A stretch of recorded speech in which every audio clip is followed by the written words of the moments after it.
अस्सलाम वालेकुम, welcome to my channel Hina Islam officials. अपने नए नावल मैं बरसों का मुसाफिर के साथ हाज़िर खिदमत हूँ। मैं बरसों का मुसाफिर एक ऐसे बूढ़े शख्स की ख्वाहिशों की कहानी है जो इससे पहले आपने पढ़ी या सुनी नहीं होगी। तो चलिए चलते हैं नावल की तरफ। आज किस्त नंबर 9 है। अतः साफ साफ बात यह है कि ताबा मुझसे बहुत छोटी है। मैं उससे शादी नहीं करना चाहता। अपनी बात ख़त्म करके वो उठने लगा था। बैठ जाओ इब्राहिम, दिलावर ने उसे बैठने का इशारा किया। तुम जानते हो तुम क्या कह रहे हो? तुम बाबा जान की बात को रद्द कर रहे हो। अदा मैं उनकी बात रद्द नहीं कर रहा। मैं तो सिर्फ ये चाहता हूँ कि ये रिश्ता बेजोड़ है। ताबा अभी बच्ची है इब्राहिम, वो बच्ची नहीं है, बालिग हो चुकी है, मगर अदम वो मुझसे बहुत छोटी है।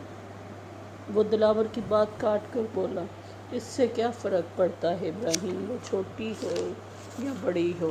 शादी तो तुम्हें हवेली में से किसी लड़की के साथ करनी थी, तो फिर ताबा में क्या कमी है? तुम्हें पता है जहाँ तुम्हारी सोच ख़त्म होती है वहाँ से बाबा जान की सोच शुरू होती है। तुम्हारे लिए तो ये फ़ैसला कबूल करना तो और भी आसान है। तुम्हारी जॉब के इतने बखेड़े हैं, तुम्हारे पास इतना वक्त है कि तुम शादी के बारे में सोच सको। जिससे भी शादी हो जाए इससे तुम्हें क्या फ़र्क पड़ता है? शादी एक ज़रूरत है। अदा ज़रूरत और मोहब्बत में फ़र्क होता है। तो तुम्हें मोहब्बत करने से किसने रोका है? आम सी बात को मसला क्यों बना रहे हो इब्राहिम? मर्दों वाली बात करो। कैसी बातें कर रहे हो? बाबा जान जो फ़ैसला कर चुके वो बदलेंगे नहीं इब्राहिम, इसलिए बेहतर है ख़ुद को मत उलझाओ। तुम्हें अगर कोई और पसंद आए तो उससे भी शादी कर लेना। दिलावर के पास हर मसले का हल मौजूद था। अदा बाबा जान ने इस दिन साफ साफ कह दिया था कि वो इस हवेली में किसी और को बर्दाश्त नहीं करेंगे। वो फिर से बोला, उन्होंने हवेली में कहा था, जहाँ मर्जी उसे रखना। मसले का हल फिर से मौजूद था। अगर इस औरत से पैदा हुई औलाद को कबूल न किया गया तो फिर मैं क्या करूँगा? इब्राहिम ने एक और सवाल दागा। इब्राहिम, ज़रूरी नहीं कि हर शादी बच्चा पैदा करने के लिए ही की जाए। अगर तुम दिल के हाथों मजबूर होकर शादी कर भी लेना तो ज़रूरी नहीं कि उससे औलाद भी हो। औलाद का होना ज़रूरी है, ये ज़रूरी नहीं कि वो किसी औरत से हो। तुम लोगों ने छोटी छोटी बात को इतना बड़ा मसला क्यों बना लिया है? ख़ुद को क्यों उलझा रहे हो? साफ बात को भी उलझा देते हो। ताबा में क्या कमी है इब्राहिम? खूबसूरत नहीं है, पढ़ी लिखी नहीं है। बाबा जान इसे बैरिस्टर बनाना चाहते हैं और वो बनने के लिए तैयार है। और जो शराफत हवेली की लड़कियों में है वो तुम्हें कम ही नज़र आएगी। इन्हें जिस तरह भी रखें वो रह लेंगी। हमारे मिजाज ऐसे हैं कि हम बीवियों के नखरे बर्दाश्त नहीं कर सकते। अदा आपकी बात ठीक है, लेकिन आप मेरी बात समझने की कोशिश नहीं कर रहे। वो दिलावर की बात फिर से काट कर बोला, अदा मेरा कहना सिर्फ इतना है कि ताबा और मुझ में उम्र का बहुत ज़्यादा फ़र्क है। इस हवेली में और भी लड़कियां थीं, वो मेरी उम्र की तो नहीं थी, मगर मुझसे इतनी ज़्यादा बड़ी भी नहीं थी। तो तुम्हें इस हवेली की कोई और लड़की चाहिए। दिलावर के माथे पर शिकनी आ चुकी थी। तुमने किस हवेली की किसी और लड़की पर नज़र रखी हुई है? इस दफ़ा दिलावर का लहजा बदल चुका था। इब्राहिम ने नफ़ी में सर हिला दिया। नहीं अदा, आप गलत समझ रहे। मैंने हवेली की लड़कियों को हमेशा अपनी बहनों की तरह समझा। वो मुझसे छोटी हैं और मेरे पास इतनी फुर्सत कहाँ है कि मैं लड़कियों के बारे में सोचता फिरूँ।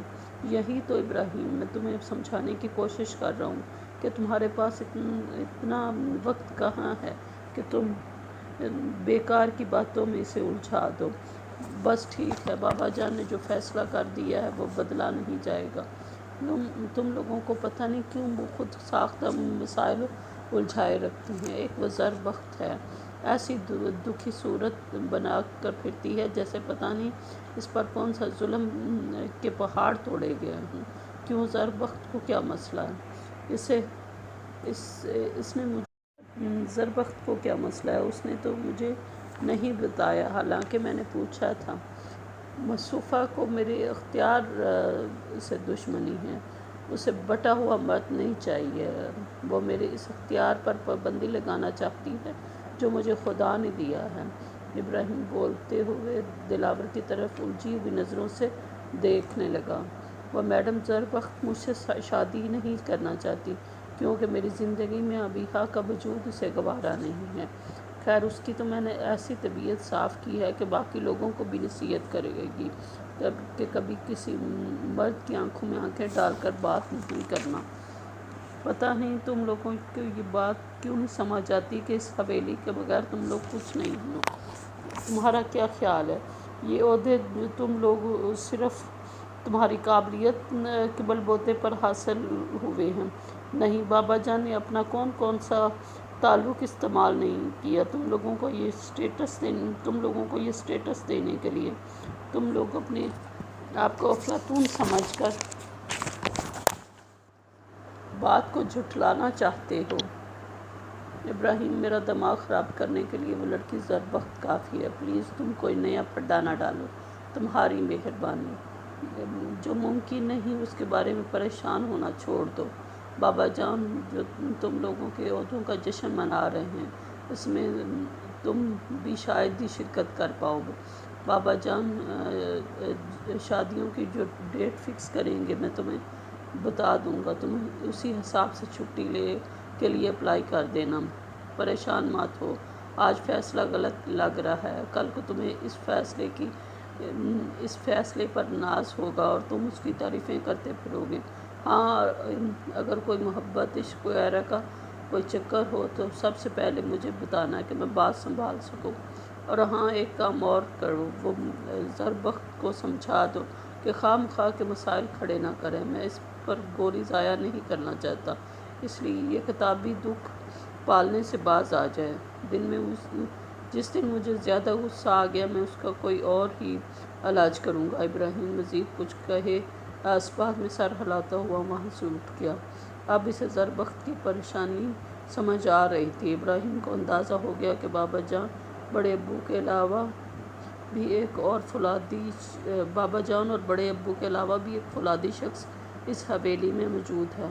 ابراہیم کو ان کی بات ماننے کے سوا کوئی چارہ نہیں تھا۔ اس کا دل کر رہا تھا کہ طابہ کا گلا دبا دے یا اپنا گلا گھونٹ لے، مگر اس میں طابہ کیا قصور؟ اس سے کسی نے پوچھا ہے کہ وہ کیا چاہتی ہے؟ مگر یہاں چاہنے کب دیا جاتا ہے؟ ابراہیم کو اپنے کمرے میں شدید گھٹن کا احساس ہوا۔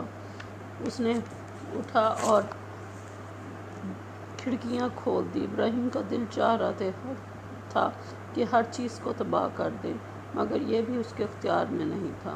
خودکشی کرنے کا بھی فائدہ نہیں تھا، وہ لڑکی ساری عمر اس کے نام پر بیٹھی رہ جائے گی۔ وہ دیوار پر مکے مارنے لگا مگر ہاتھ اپنا ہی درد کیا۔ سوائے پینے کے اب کوئی چارہ نہیں تھا، بس جام تیار ہونے لگا۔